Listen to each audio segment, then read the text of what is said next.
You're skeptical of the state. You're getting over the myth of authority. But the state is still formidable. Or is it? You've got a front row seat in the transition to a free society. Let's dive headfirst into The White Pill Box with your host, Mark Maresca. Greetings all. Thank you so much for joining today. Today, my guest on the show is Shepard the Voluntaryist. Shepard, welcome back to The White Pill Box. Thank you so much, Mark.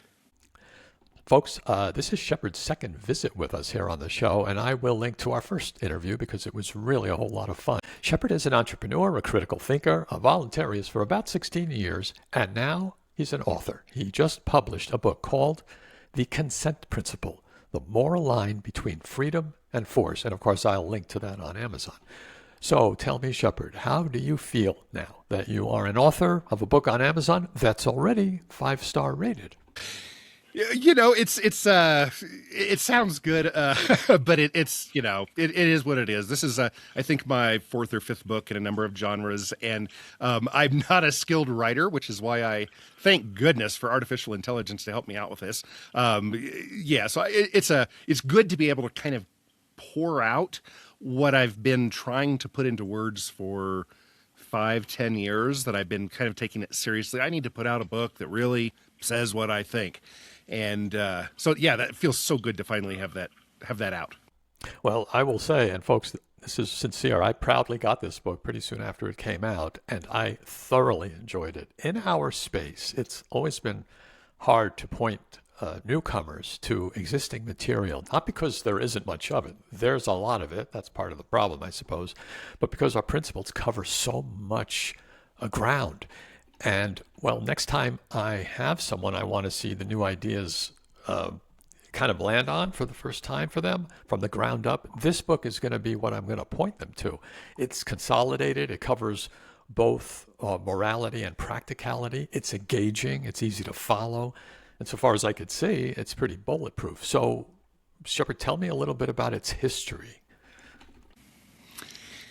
So a number of years ago, I really was concerned or frustrated because I couldn't find a good book to give to my intelligent but completely mainstream aunt or uncle or employee or whomever.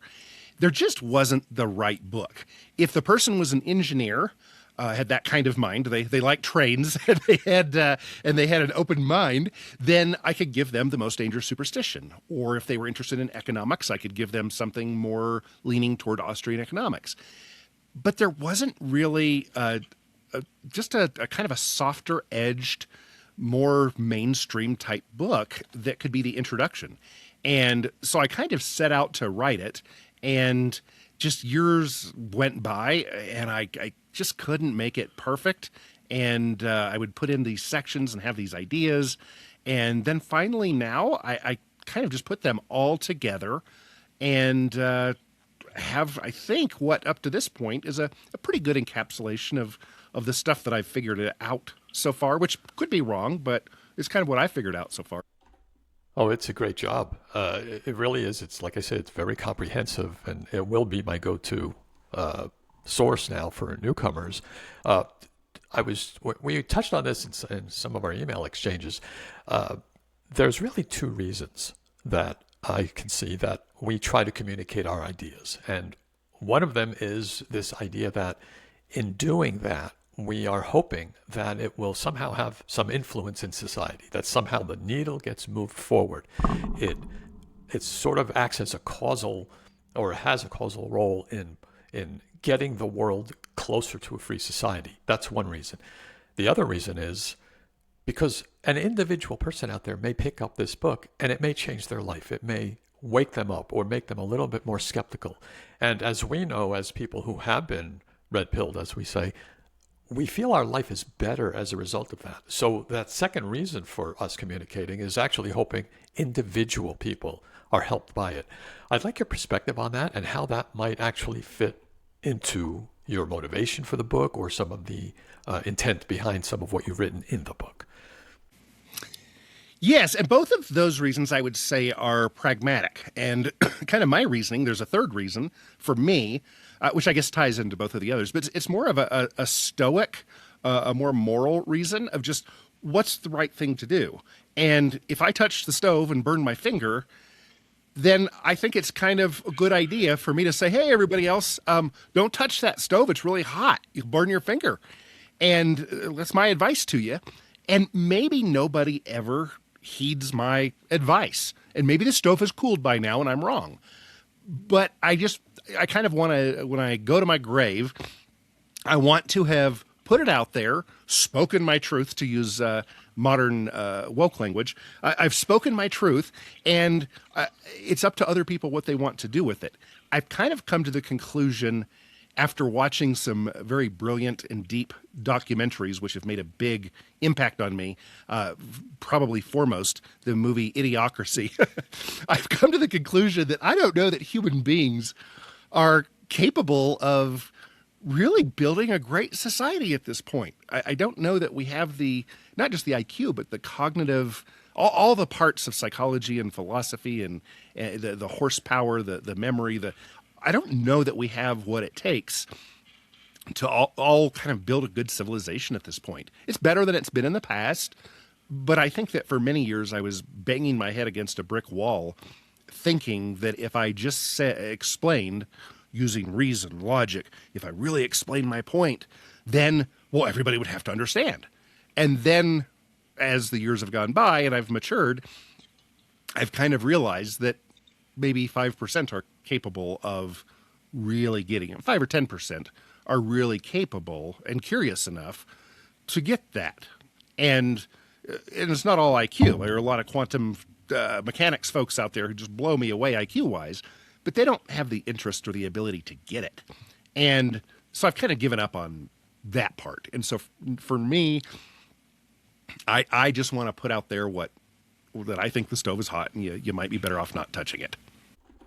Yeah, and that is so consistent with a lot of the experiences of people in our movement. We start, and this is me too, start off at the very beginning, and we're so enthusiastic about these ideas, and they're so obvious to us, at least to us, that we figure, well, everyone's going to get this because I got it. You know, it might have taken a while, but I got it. So, and it's simple. These are not that complicated, especially non-aggression. So what, people will get this. And then they don't. With years of effort, we find they don't. And then this frustrates us. And this puts us into a bit of a black pill funk. And then we might get enthusiastic again because somebody came up with this real cool idea about how to communicate, and maybe that'll catch on. Or there is some political guy out there and he's really good. He sounds good. So maybe he'll be able to sort of in this sideways way get everybody convinced. And then that doesn't work. So we get frustrated again. And this is our up and down. But all of it, the thread of that entire mindset is the first of the two reasons. The expectation that our efforts are going to move society, that somehow we'll be part of this effort that gets things forward. And I don't think I ever really internalized the second reason fully until I really started thinking about this, that when you communicate that the stove is hot, there's a decent chance somebody is going to take that advice. And that means your life has been spent at least in helping that one person or that handful that over the years do get it. And that, in a way, has to be enough. Because that first reason, which is being a causal role in getting us to a free society, realistically, that's not going to happen. Not that we will get to a free society, but that we'll play a causal role in that. And so that individual effort to help, which is your stoic, I think the root of your stoic response before, you want to leave this earth knowing you did something. Well, why would you bother doing that even? It's because you're hoping to pass along knowledge that somebody's going to benefit for. Does that make sense? Absolutely, absolutely. And as you say, after a while, you can only hand out the book, The Millionaire Next Door, to a really poor person who's 22 years old complaining that they're broke. You can give that book to them, but after you've given 100 of them out and no one has actually followed the advice in the book, you kind of have to remove yourself from accepting responsibility for that person being poor 20 years later. I gave you the recipe. I'm here to encourage you and help you and along the way. If I'm right, I could be wrong, but I'm here to help you, and it's up to you, though, if you want to accept it. Yeah, exactly right. Exactly right. And this sort of leads us to this discussion point about, on the one hand, the majority, because we're kind of talking about the majority now, a group that we, in our naive years, we thought we can convince a significant percentage of them, the majority. And then the other group, which is this astoundingly small slice of human beings who I've labeled the bullies, which specifically means the politicians and the law enforcers of the world. And when I say astoundingly small slice, that's an actual factual thing. You know, there are no more than about, at very most, 3 million in the United States, politicians plus law enforcement. And just to be crystal clear, when I talk about law enforcement, I'm talking about people with a gun strapped to the side of their belt every day as part of their daily work. I don't mean the IT specialist who works in the police department. I realize he was trained and armed at some point, but their job 8 to 5 every day is not to be on the street and risk confrontation.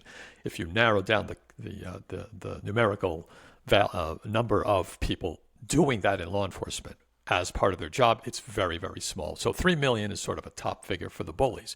So that means you have the 3 million. There's a psychology and an analysis that pertains to them. And then there's the majority. Notice I didn't mention the libertarians or anarchists in there. They don't count because step one, we already know, it's not going to happen.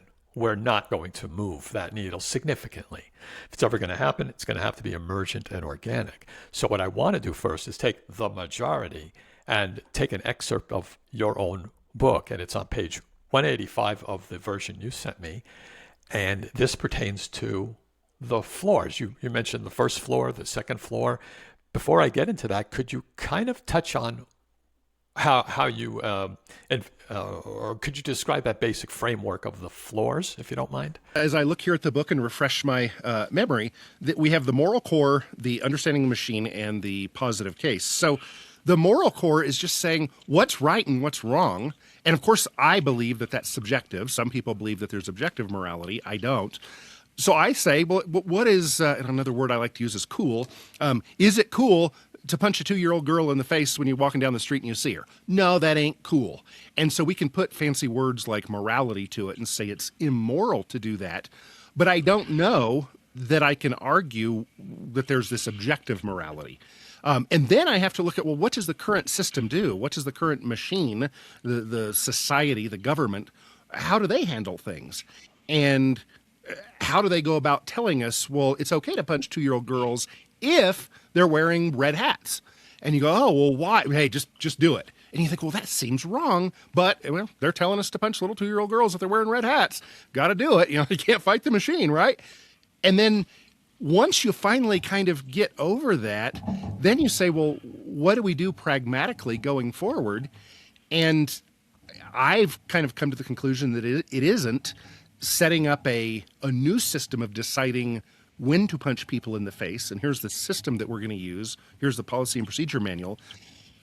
But it's more of a removing actions thing and saying, yeah, I reckon I ought not punch anybody if they're not doing anything to me. And I reckon I ought not take their bicycle or their hard-earned money or anything else away from them. And it's just kind of a going beyond rational thinking. It's kind of a common sense kind of thing that I think most of us as kids came to believe in, either through nature or nurture. Yes. And that was particularly, let me go to the exact point in the book where you said this. You're building the basic case that initiation of force is always a moral violation. That's how you put it. And then I want to read the paragraph that comes after that you say, this is not a complicated claim. It is, in fact, the moral intuition that virtually every person holds when the victim is someone they care about. I want to stop right there. I love that. I just love that. expound on that, talk about that, and I want to talk further, but I want your first, impression of what you said there. I think that this point of somebody who we care about, personalizing things, putting a face to it, putting a name to it, and not just saying, well, we're going to tax the rich, saying, well, who are these rich that we're going to tax? And then I think about who my associates are, my clients, my friends, who are the wealthy ones. And I think about one in particular who's a regular client of mine, and hundreds of millions of dollars net worth, and he's the rich. Well, he's not a bad guy. He's generous with me. He pays on time and pays well. He's kind. For years, he drove an old Subaru. He's not trying to rub stuff in my... Wait a minute. This guy is just a nice, normal guy. He helps carry stuff around. He's not a bad guy. Well, if I was just thinking in this concept of the rich, and then I'm getting the propaganda of somebody, pushing aside the housekeeper as they walk onto their yacht, then I think, oh yeah, the rich are bad. But when I personalize it and I go, wait a minute, who is it that I'm really saying should be put into a cage because they smoked marijuana? Or who should be put into a cage because they didn't let somebody take their hard-earned money? And when I put a face and a name to it, well, I don't want that happening to my niece or to my friend or my neighbor. And that kind of changes things. And then I think, well, my neighbor who lives 10,000 miles away, how are they really any different? Yes. How are they any different? And they're not.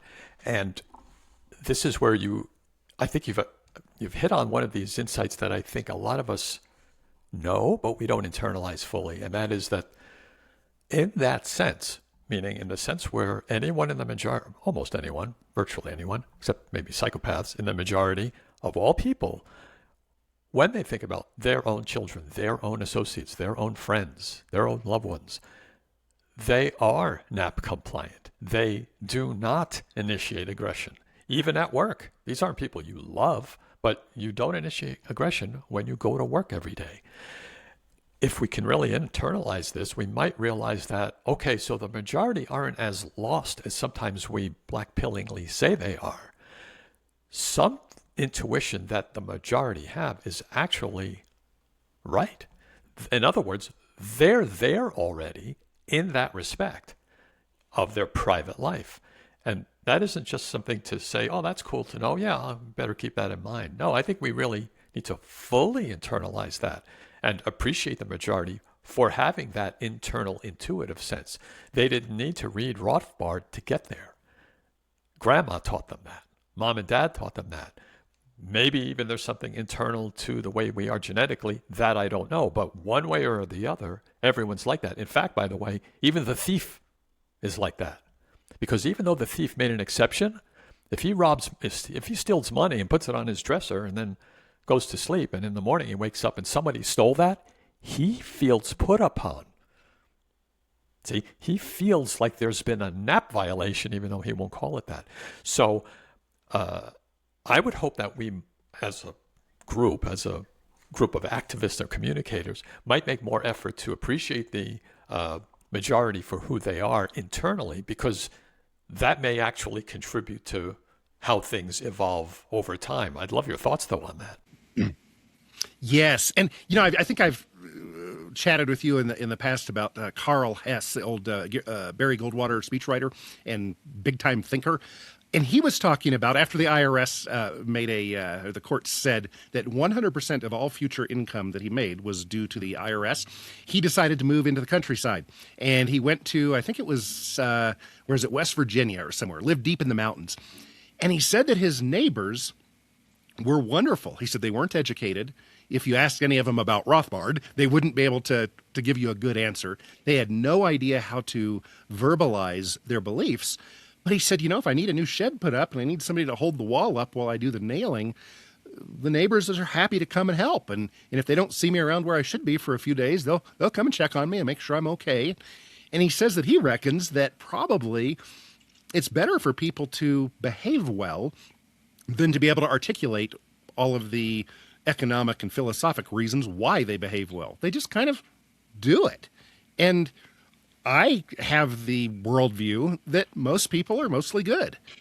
And I don't think that most people are mostly high IQ or likely to stop following dumb leaders. But I do think that most people are mostly good. And that's kind of a happy way to live, even if I'm wrong. You actually touched on that on page 194, and I know that because I made a special note of that. You called it the 5 practices, and I'll list them here real quick. Honoring agreements, respecting what's not yours, resolving disputes, good faith presumption about others, and then building alternatives. Those are 5 practices you mentioned as being significant in things changing.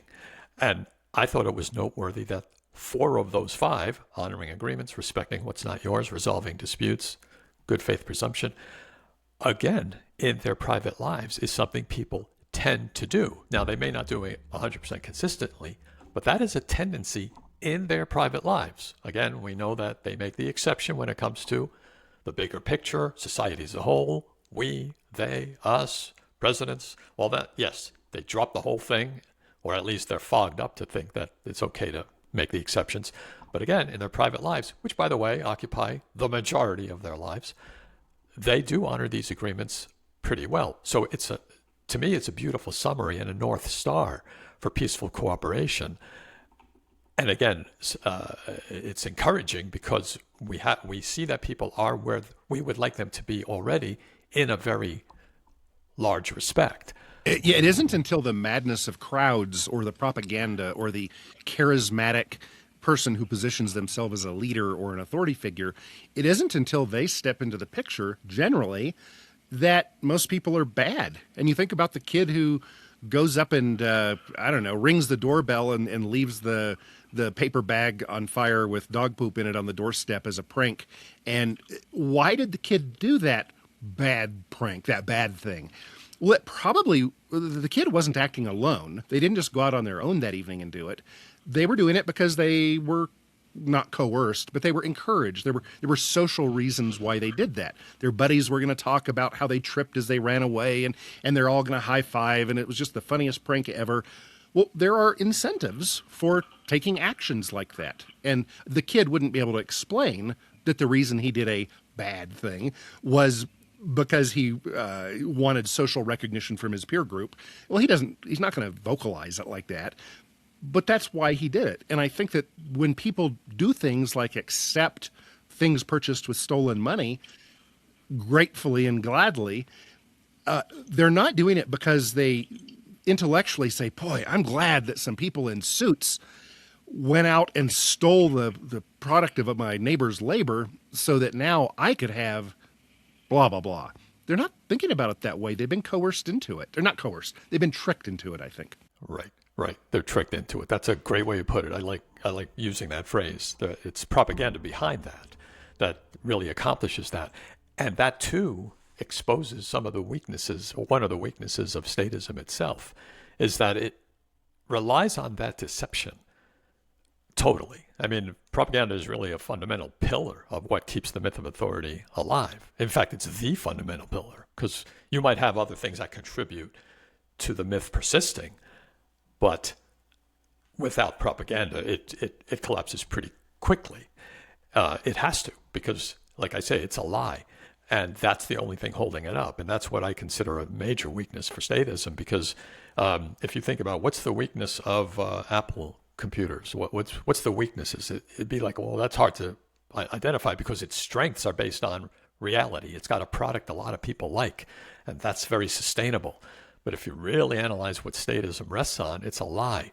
Things that rely on a lie, that's a little bit of a shaky ground there. Now, it's not shaky today and for the last 5,000 years, apparently, because it's persisted. So you might think, well, then how can a lie persist so long? That's the majority. That's where the majority and the success of the deception comes in, because the propaganda and the myth is so pervasive, so ubiquitous, that it's really just the fabric of life. It's just like you brought up with the example of a person taking the stolen loot. They don't really think of it like that. That's just the atoms in the air. You don't question that. You don't think about that. And I want to move over to page 52, where you also have this wonderful insight about the power seekers, the bullies, the people who are in these positions. And the quote directly is, they are, this would be the power seeker types, largely people who sought a particular kind of power. This is so astoundingly profound, I don't think I can even overemphasize it. I'd like you to comment on that, and let's have a short discussion about the type of personality who wants power, and then the fact that they are they are psychologically attracted to these roles, and thereby that's how we end up with them. Could you talk about that a little bit? Yes, I think that it's the worse among us. And I'm not going to make the claim because I haven't done the research. I know others have done the research and it indicates this. It's directionally correct that within politics, there's a much higher percentage of people who are antisocial personality disorder, sociopaths, psychopaths, etc. And also in the types of business, crony capitalism type of businesses, not actual capitalism, but crony capitalism. There are a lot of people there who have antisocial personality disorder. And I think that kind of person gravitates to writing fraudulent checks, getting into politics, etc. The person who has true authority and power, this coming Saturday, I'm helping some friends brand, and once a year there's a huge branding. And one of the owners is one of the best liked guys in my rural community. And my neighbor just down the road, my almost next door neighbor, 2 miles down the road, is going to be there helping also. So two different people. They have authority. They have power. The people in the community respect them because when one of the calves gets out of control and the rope is tight between the calf and the horse and it's going right toward the branding irons that are hot and people standing around, you know that both of these guys are going to know what to do and they're going to bravely jump up and do it. They have the power. They have the authority. But it's not in writing. It's just that's what everybody knows. Well, the problem I think with politics, with government, is that neither of those guys have ever run for government. They're not officially community leaders. But if you ask anybody, hey, who do you want to have around when things go wrong? They're going to say, well, Fred and Herman. You want both of them around. They are the ones who have the real power. And the people who end up getting into the positions that have a title behind their name saying county commissioner, president, congressman, senator, mayor, those are the wrong sorts. Those aren't the true leaders. Those are the psychos. And it's even more pernicious than that. Even if you have a person who isn't necessarily a psycho, but they're just the bossy type, the so-called Karen type, the person who's a bit of a busybody, they too are gravitating magnetically almost to these positions, whether it would be a law enforcement type or even a county commissioner, political type. They gravitate to it. And I think you could probably speak to this better than I can because you were in that field. The nature and the incentives within those fields exacerbates, it compounds those personality traits. So if you were just a busybody or a bossy type coming in, you may end up to be a real bully after years of being in that. Can you discuss that a little bit? Yes, I think that it's a weaker person, not necessarily physically, but a person who doesn't have the bravery. They're not the ones who are going to jump up in a real emergency and do something. They need to kind of hide behind a veil of authority or legitimacy or whatever. An old friend who I worked with was off duty once at his house and he heard a car crash and they'd crashed into a rushing river and he went out and swam out and grabbed the person out of the car and got him to the bank safely. That's bravery. But he wasn't clocked in at the moment. He hadn't called dispatch and said, I am now going to be a brave rescuer of humans. He just did it because that was a natural thing. Well, I think he was an outlier. It is so special and unique when someone in law enforcement does something that's truly wonderful. It's not just, well, yeah, of course she did that 50 times today. They have actual medals that they give out. They give awards for bravery or life-saving or whatever. Well, one would think that if your job is being a brave lifesaver, that there wouldn't be special awards for that. That's just what you do every day. These people are not, in general, they're not going to go out off duty, though, and stand down at their local street corner and wave somebody down and say, in plain clothes, and say, hey, I noticed you went through that stop sign at 2 miles an hour. There are children in this neighborhood. Most people aren't going to do that. Now, there are some Karens who will, but for the most part, people who end up in law enforcement aren't the ones who are going to do that. Or even if they didn't do it in a unreasonable manner, I think it's okay for somebody to say, hey, man, I noticed you were doing your target practice and you're aiming at a target that's 5 feet from my house. Will you please not do that? That's dangerous. Well, I don't consider that being a Karen. I think that's just being a good neighbor. Hey, I noticed you're doing something you might hurt yourself or me. I'd appreciate it if you quit it. Well, the person who has the bravery to confront a neighbor like that generally doesn't end up in law enforcement.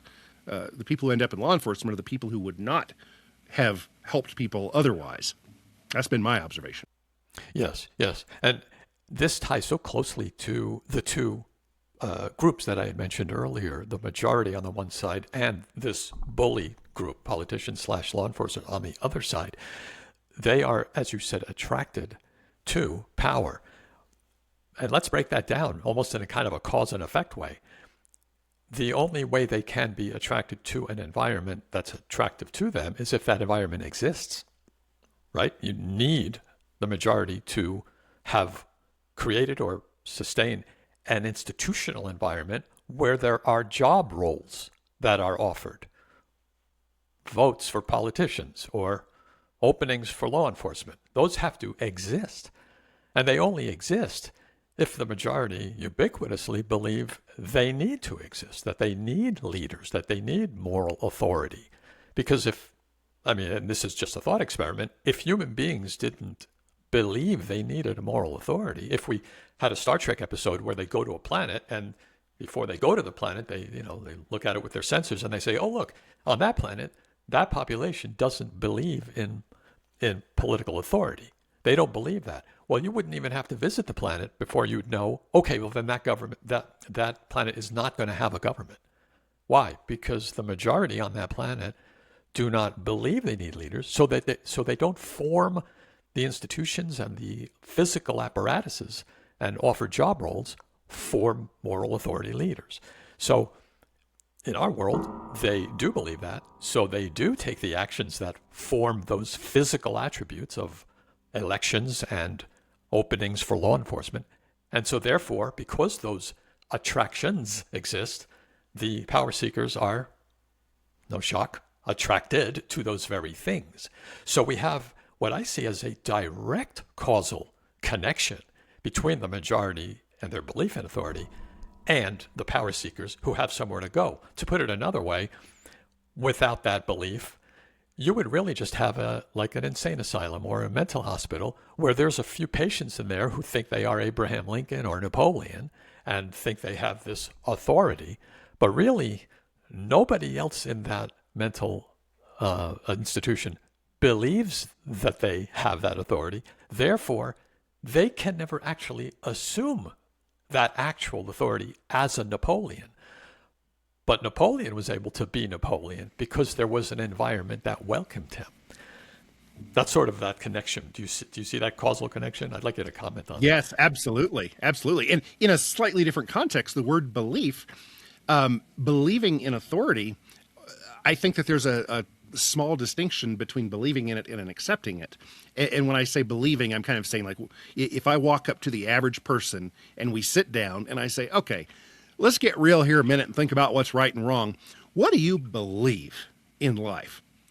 And I think that the average person, I hang out with men more than women, I think the average man would say, well, I believe it's my job to keep my wife safe. I believe it's my job to bring home the bacon for the family. I believe it's my job to keep my kids safe and to rear them right. And I believe I shouldn't steal from my neighbor. And I believe that I should believe in gods or one God or whatever. And I believe I should show that by going to church once a week. And I believe I should work hard. And I don't think that most human beings, if you didn't prompt them with a specific belief, I don't believe that most human beings would say, oh, and I believe that I need a group of people who are much smarter than me to tell me and my neighbors what to do and to take our money away from us without our permission.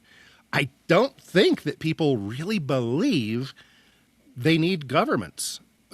I think that they accept it. And if anybody thinks about it deeply, they probably figure out, well, whatever. But it still hasn't become a deep belief of theirs. I think that's a very, very, very good distinction. And I'm probably going to use that moving forward. They don't believe it in the sense that I've thought it through. I've weighed the options. And yeah, I need a moral authority telling me what to do. No, clearly they haven't. It's the fog of propaganda and basically the myth itself, the superstition, which isn't thought out. It's just inherited as part of the culture. We are brought up in a world where literally or virtually everybody acts and thinks and seems to just believe or act that way. And so we do it too. It's just habit.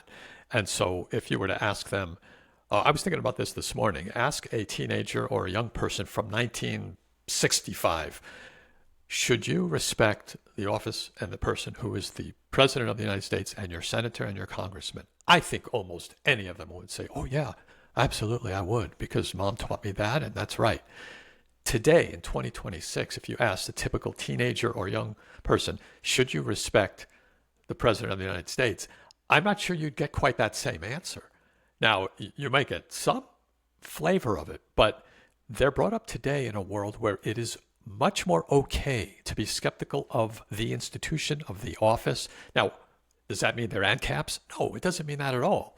If we see a spectrum, though, of skepticism, I think we can conclude that today there's more skepticism than there was back then, where it was total buy-in. And of course, we, the red-pilled libertarian ANCAPs, can also see it in our own numbers. There's far more of us today than there was 50 years ago. We're still a fractional percentage of the total, but there are more of us, and that could only happen if a general skepticism increases. This leads me directly to a point you made, and it was on your page 195, I think, and you don't have to go to it if you don't want to, because basically you were saying that voluntary alternatives emerge over time. And you were basically speculating about what could happen if the consent principle that you talk about throughout this book starts to catch on more and more people tend to kind of agree with it. And the quote directly is, at that point, the superstition loses its most important prop, the genuine belief that there is no alternative. I'd like you to talk about that if you don't mind. I think that one of the problems that those of us who don't think that social planning is a good or workable idea, something that we have failed on over the years is that we have provided an argument against, or an objection against central planning. We've said, Biden did it wrong. Trump is doing it wrong.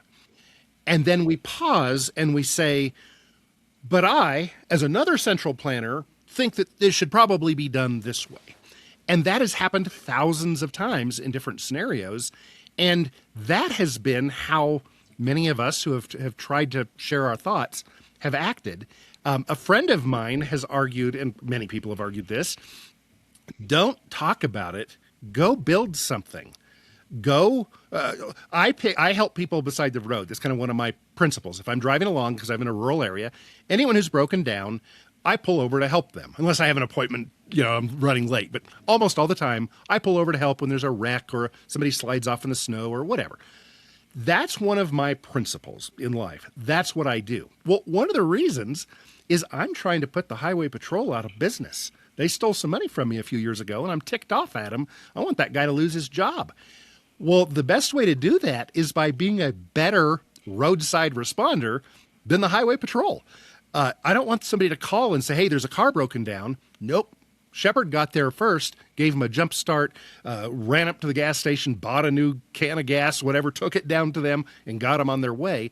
And now I'm putting the government out of business. So as a semi-retired volunteerist, in addition to being a voluntarist, I'm volunteering to help people out and do what one might think would have been the job of a government enforcer. So that's one little way that we can put them out of business. My friend uses the example of Waze, the map app. He said, we can yell and shout about how bad it is for the government to go and steal money from people who their bosses say their bosses say people should only go 55 miles an hour here. Somebody's going 64, and then these people go out and steal money from them, and that's wrong. And we can try to intellectually explain why fines are bad or all that. Waze didn't make that argument. They simply said, hey, why don't y'all let each other know where the speed traps are? And Waze accomplished so much more than the anti-cop yellers and screamers who were frustrated, like I was, for getting a citation. They went out and they created a free market solution that they later sold for a lot of money. They created a free market solution. And I think that once they created that, and once DeFi came around, I hate it when people call it crypto, because cryptology is not the positive thing about DeFi. I wish that propaganda hadn't gotten so popular. But anyway, the great thing about DeFi is that people go, oh, well, so there is a way for me to make a big transaction with somebody in another country that isn't controlled by anyone, unless they can scare me into being controlled by it. Huh. Well, that's a free market solution. And I love that these things naturally emerge. And I wish that more of us were putting our energy into those solutions rather than being talking heads about it. No offense to either of us or what we're doing right now. Right. Well, and that ties so well into a lot of the content that I put out, and that is that the changes happen organically, and the technology and the freedom of the free markets are themselves these major causal factors that crowd out the state. And the end result of that is an environment where it's not as easy for the state to operate. And this also puts the lie to the idea that the state is somehow all-powerful and exempt from the rules of praxeology and basic human action. We tend to, and I've talked to Keith Knight about this recently, we sometimes think about the state as the Empire in Star Wars, all-powerful, ubiquitous, and unlimited resources. And it's like that's a great show, and it's great fiction, and we love watching that. But that's not, in fact, how the actual state is. The state is no more than 3 million human beings, many of which are those people in the mental institution just yelling out that they're important, except in our mental institution, the majority believe they are Napoleon. They actually think they are important enough so that they put the apparatus in place so these people can take power. And that's how they have power. That's how they take power. In other words, this small slice of bullies that we have are just as subject to the environment at hand as anyone else. That's why today nobody can become the pharaoh of the United States. As much as they might want to be the pharaoh or the royal king of the United States, they actually can't do that. So how about that? They're not all powerful. They can't do it. Why? Well, because the nature of this particular flavor of the superstition of authority in the United States in 2026 happens not to be the royalty or pharaoh type. It happens to be the democratic Western / republicanism type of environment. Well, there you go. The bullies then gravitate to that environment. But if Waze and these other apps and if other free market alternatives continue to emerge, well, that environment is just a little skosh less attractive to them, and they really have less options around. I agree, and I think that you are honorably much more optimistic than I am about how much the herd of 1,000 sheep really make a difference if the shepherd is trying to lead them off a cliff. And my negative perception is, yes, a few of the sheep get together and agree that the shepherd can't really do anything if they all decide to go the opposite way. And you're not arguing for, that's education, and you're not arguing that we can educate the whole world. I worry, though, that even if most of the sheep don't like the shepherd, most of the sheep recognize that, yeah, maybe there's a cliff up there, I think that shepherds have gotten so good at their crap over the years that they seem to always be able, not always, they seem to usually be able to at least get people to go along part of the way. And I think of my conservative / libertarian friends who have spoken such a good such a good talk over the years, and then they've gotten tired and they become exhausted. And I saw one of my friends made a Facebook post about how, Thomas Massey is really, he's another Ron Paul and we need to get behind him. Maybe there is hope. And I'm thinking, I thought this guy knew about the most dangerous superstition. I thought he understood. And another guy who was one of Wendy McElroy's great friends, he's been in this movement for 40 or 50 years. He was one of the 10 founders of it. But over the last 25 years I've known him, he's been involved in the Republican Party in my state. And he's kind of, people are never going to learn. You kind of have to do the best you can. And so I am pessimistic about, even if many of us doubt and don't legitimize the state, I think that the state is so good at hurting dumb sheep that I still have hopes, but it's not where I'm putting my money if I'm a betting man. I again think that we humans have not yet reached the level of curiosity and intelligence and problem solving, all the cognitive ability to build a good world for ourselves. And I know that's sad, and I want to so much be as optimistic as you are. I want to be a white pillar rather than a gray pillar. Well, yeah, and I think that it helps us to clarify what white pill means, because I think we've all now in the last couple of years kind of assumed we know what that means, and it turns out it means two different things, and one of the things it means is what I mean by it. But the other thing it can mean is not what I mean by it, but apparently the majority think it is what it is. So in other words, the majority of us think, not me, but the majority think white pill means a general can-do attaboy attitude, an optimistic attitude, the attitude of a motivational speaker. Don't worry, everything's going to be okay. Let's look at the bright side. Let's look at the glass half full. To me, I don't look at it like that at all. That's not what white pilling means to me. What white pilling means to me is observing the real world and looking for evidence, proof, and rational thinking that supports a positive conclusion. If you have it out there, then you can have hope because of the positive conclusion, not because you're a can-do attaboy guy.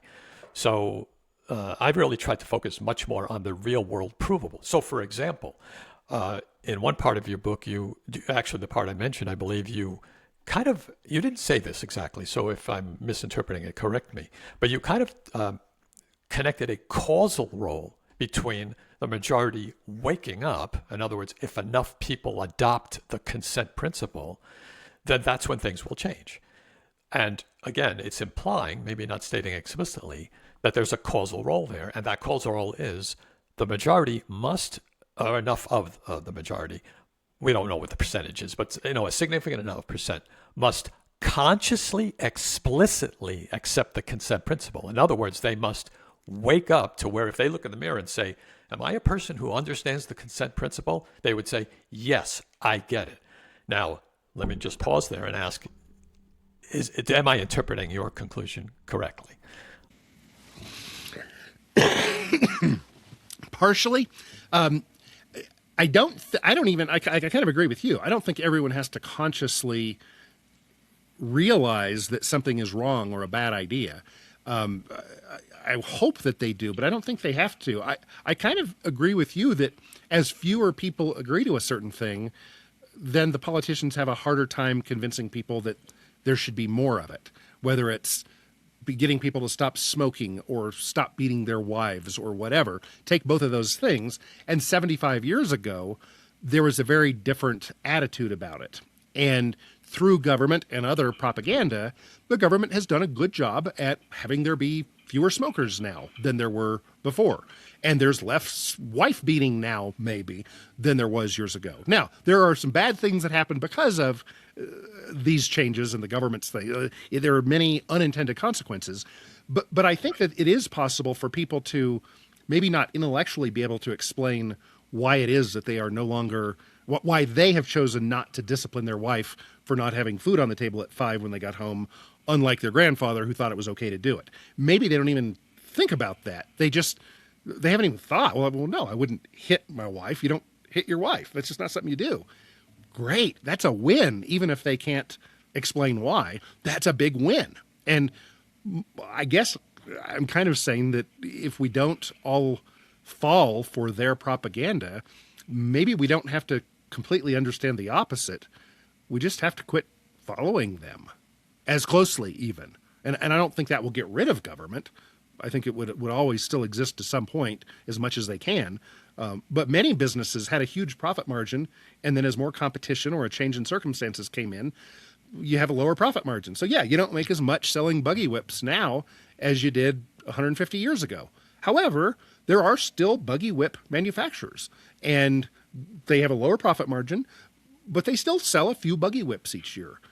So I don't know that we can eradicate a thing, but as it becomes less popular and better alternatives like cars that don't need to be whipped to get them moving, as better solutions come along, I think that certain industries, whether it's buggy whip making or government or 8-track tape making, will kind of fall by the wayside.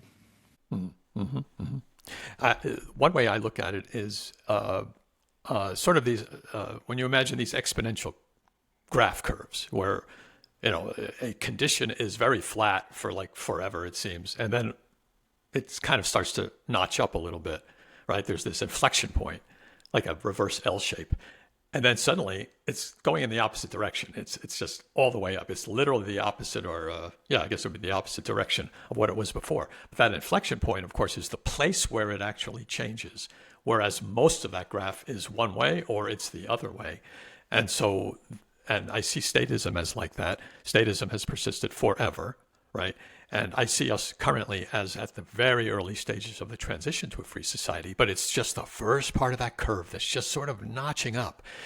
When you zoom into that and occupy the spot we're in right now, which is that earliest baby step section of it, it sure doesn't look like anything's changed. You don't know that you're at the beginning of what is about to be a very steep inflection point, and it's not visible. So a abolitionist in 1857, right before it all really changed, might say, well, this is a real uphill battle. I don't know. Slavery will probably be with us another couple hundred years or more, or forever. Because as much as I'm trying to get the word out about abolition, I'm not seeing much, except that 10 years later, slavery was over.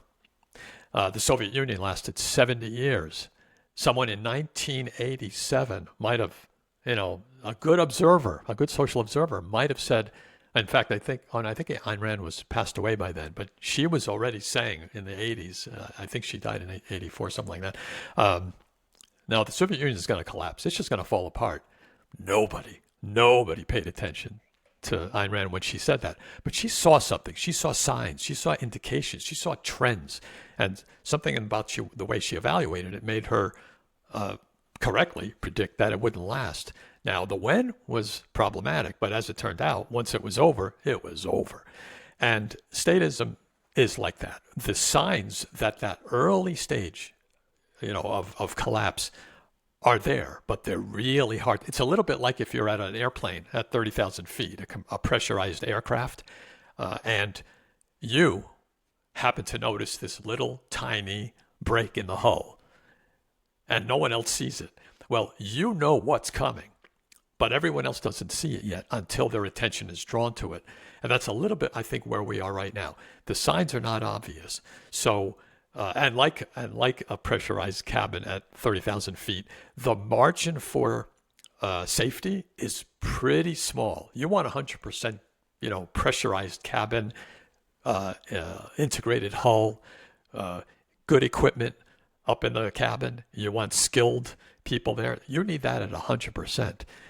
If that's breached to about 95%, it's over. So it isn't like, maybe 50% of our hull can be solid. No, it's way up there. That's statism. Statism's lock on propaganda, on the myth, is pretty solid right now, but it's a delicate balance. So even the little skepticism we see is already encouraging, but it's only going to take a little bit more, I think, before that environment, that pressurized hull, is at a point where it's like, no, this ain't going to this ain't going to work. Do you kind of get my analogy of that margin? Yeah, absolutely. Absolutely. Absolutely. And I hope you're right. And I so want a good future, or a better future. We already have a really good life, but I want a better future for humanity. That would be wonderful. And I think you brought up some great points in the book about some of the elements that lead to that, one of which is propaganda, which you talked about today. If propaganda does have the role it does, and I think it does, I mean, I'm willing to be proved wrong, but I haven't seen any evidence that propaganda is not the key pillar of this superstition. And the internet has pretty much taken care of that now. It has matured to the point where information flow is so decentralized that people not only are looking at alternate media, in other words, not the CNNs and not the MSNBCs, but other media. But not only that, they're just doing other things in the world, right? They're looking at their cat videos, or they're watching their chess videos, or their auto repair videos, or comedy videos, or whatever it is. There's only so many hours in the day. And if the time you're spending on consuming any content or just doing things is less propagandized because you just aren't listening anymore, well, propaganda is a two-way street. That the state and the media have to yell it out. It has to be issued or engaged in. But it doesn't mean much if it's not landing in the ears and minds of humans as much as before. So yes, you can propagandize, but the person has to get propagandized internally. They have to hear it and accept it. And with time, I'm not so sure that they're able to be as propagandized if they're simply doing other things.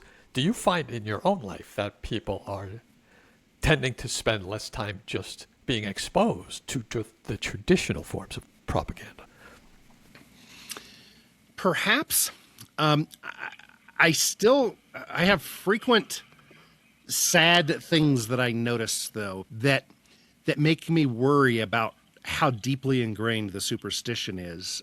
Last year or two, a little girl selling Girl Scout cookies in front of her grandparents' house on their property, but it was the highway department right-of-way, and so the cops came and made her leave, and her mother raised a big fuss on Facebook about how wrong this is. And so I got on and was trying to propagandize for libertarian ideology, and the mother argued against me that, well, no, you got to follow the law. But it's the matter of, we were within 5 feet and the right of way is only 30 feet and blah, blah. Like, she was arguing the magic scribbles of the government, the details of those. She 100% believes that it's okay for a group of people who call themselves government to control private property if they had written it down at some point, if they were wearing suits and they were in a marble hall when they wrote it down. She thinks that legitimizes the process and it's okay. And it was just a measurement of 5 feet versus 30 feet. That was the problem. And so when I see things like that, it's so discouraging, because I think, hey, finally people are realizing that, government shouldn't be able to come onto your own property and tell you not to sell cookies. And then I realize that they're not really getting it. And I think the propaganda thing, I really wish that people humanitarians is what I call it, critical thinkers, humanitarians, some people call it voluntarism or anarcho-capitalism, but I think of it more as humanitarians. I wish that there were some organizations that were of really squared away people, like people who don't use drugs a bunch and who were successful in business, who could run a not for monetary profit organization and organize people and see to it that some counter propaganda, and I don't think all propaganda is bad, it's a persuasion or it's advertising or whatever, some counter advertising, counter propaganda is put out to try to defeat the sociopaths' propaganda. However, I find that it doesn't happen like I wish it would. If I said to you, hey, Mark, will you please start using the term DeFi instead of crypto? And there are some reasons, just trust me, you know we're kind of on the same page here. Please start using DeFi instead of the word crypto. If I said that to you and 20 other content producers in our space, 2 years from now, if you had AI run a search, how many times was the word DeFi used by the 20 of us content producers? none of us would remember or do it. We don't have that structure. Whereas when the government or the cathedral, whomever it is within the cathedral, puts out something that, well, we all need to have bicycles and a fifth lane and wind energy, they have such a well-organized machine put out that I think they're able to defeat apathy and ignorance and a lot of other things by getting people to accept their direction. And so I guess what I'm saying is I'm not arguing against libertarian propaganda or education or just giving up and letting nature take its course or hoping that the reality will finally set in for people. I really don't know what the correct answer is for the world to be much more liberty leaning in 5 years or 50 years or 500 years. I'm kind of at a loss, aside from just doing what I can to edge it perhaps in a better direction. Yeah. I myself think that there will never be a time in any human history ever where the people will be explicitly, consciously liberty leaning. That will not happen. That's not in our nature. That's not in our nature. But that doesn't matter. That doesn't matter. There doesn't need to be a conscious understanding of it at all. Now, when I say at all, I mean the scholarly work that libertarians have done, the Mises and the Kinsellas. To me, that's really, really important. But that has nothing to do with the majority. The majority are never going to need to have Mises on their bookshelf. But as free societies emerge and evolve, they can save a lot of time and effort if they consult a lot of the scholarly work and philosophical work that even people like Patrick and even yourself have done. That'll help a whole lot. But if they choose not to, okay, then they'll just have to figure it out on their own and come to those conclusions by trial and error. Again, that's not even important. To me, the generalized skepticism that's already provably in place now and happening right now is all that's necessary. In other words, if the majority, like I said before, if the majority today look at the office of the presidency and don't have exactly that same level of 1950s, 1960s respect for it, but just a little less. They're not ANCAP. They're just a little more skeptical, I should say. Well, that's a thimbleful of skepticism. What the majority have that we, the red pill, don't have is they have scale. They have scale. We can't and never will be able to spread our ideas at scale. That will not happen. But minor skepticism, that's scaling as we speak. So a thimbleful of skepticism times 8 billion people, that's going to affect the environment and is affecting the environment as we speak right now. Not enough to be noticeable to most of our fellow travelers. It's not. It's a second order effect. And that's also a little disappointing to me, though. We're supposed to be the ones who have read Bastiat and Hazlitt and are supposed to be able to see the second order effects. Maybe it's too early, but we collectively as the red pill, we're not seeing it. Even though it's there, we're not seeing it because it's so darn early. I predicted on Twitter just the other day to Patrick, I said, I figure, let me go all in on this. 5 years from now, by 2031, the libertarians will not be debating this point. We will see enough of the holes in the hull of the 30,000-foot airliner that will say, there's enough there to where it's like, yeah, it's a done deal. It doesn't mean we'll be in Ancapistan. It doesn't mean we'll have free societies. But 5 years from now, I think the signs will have reached the point where the skepticism, the generalized skepticism, will be up there. Will we ever reach a point where everybody is saying, I'm ANCAP now? Nope. There will never be a point where 99% where 1% will be there.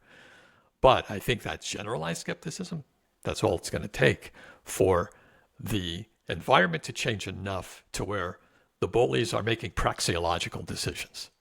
Praxeological decisions, not conscious, praxeological, to where the greeter at Walmart job is going to be a scotch better than being an armed officer. Why? Less risk, about the same pay, that kind of thing. Are we there now? No. But I think that's where we're headed. And what I love about your book is, even though you may not personally see this longer term trend or internalize it, it exudes it anyway. The positivity, the hope that comes out of humans being largely NAP compliant in their private lives, the fact that people value consent privately, that just comes out of that book. And that's why it's going to be my go-to for any newcomers that I think need it. Wonderful, wonderful. And I think that you and I are both kind of positive people, as are some other content producers. I think that we can go over and sit under the shade tree in the comfortable chairs and have a good conversation and say, hey, y'all, come on over here instead of touching that hot stove. And it's disappointing when most of the crowd still goes over and you say, you going to come over and have a glass of tea with us? I'm like, no, we're going to go touch the hot stove. You're like, well, we kind of talked about that. Come on over and sit in the shade with us and chat. It's depressing, but I agree that we're doing what we can. And I hope that you're right in your predictions about how many more people are going to come and sit in the cool, peaceful, fun, exciting shade and sip tea with us rather than touching hot stoves. I hope that's true, and I'm working for it. Well, they won't ever consciously sip that tea. It ain't going to happen. They're never going to consciously sip it. What they're going to do is find other things to do other than touch the hot stove, and it won't be what we want them to do. But before we wrap up, Shepard, I wanted to just throw it over to you and ask if there's any other topics, any other things you wanted to share, or any other, content that you want to talk about. Over to you. I think just we've covered most things, and I'm not pushing my YouTube channel anymore. The market has spoken there about my ability to be a YouTuber. I think just talking to friends and setting a good example, go out, peaceful people, and treat others well. Make a lot of money, and the way you make a lot of money is by creating value. So go out and create a lot of value, be peaceful, be nice, be friendly. Don't have mean conversations in which you're trying to prove people wrong. Just set a good example and be nice and offer another perspective and get along well and set the example. Let's just keep doing that. Oh, that's just such wonderful advice. It's for all ages, for all people, and for all time and places. So, and I think that's really a great place to wrap up. And folks, I do encourage you strongly to check out Shepard's work on YouTube, but certainly his new book, which is, by the way, available both on Kindle and as a paperback. So finally, thank you so much, Shepard, once again for joining me today on the White Pill Box. Thank you. And by the way, I just put the book out on audio a couple days ago as well. Nice. I'll make sure that's mentioned in the show notes. And as always, thanks so much to everyone out there as well. Take care and see you next time. Thanks so much to all subscribers and everyone who joined today. And remember, keep looking for those white pills.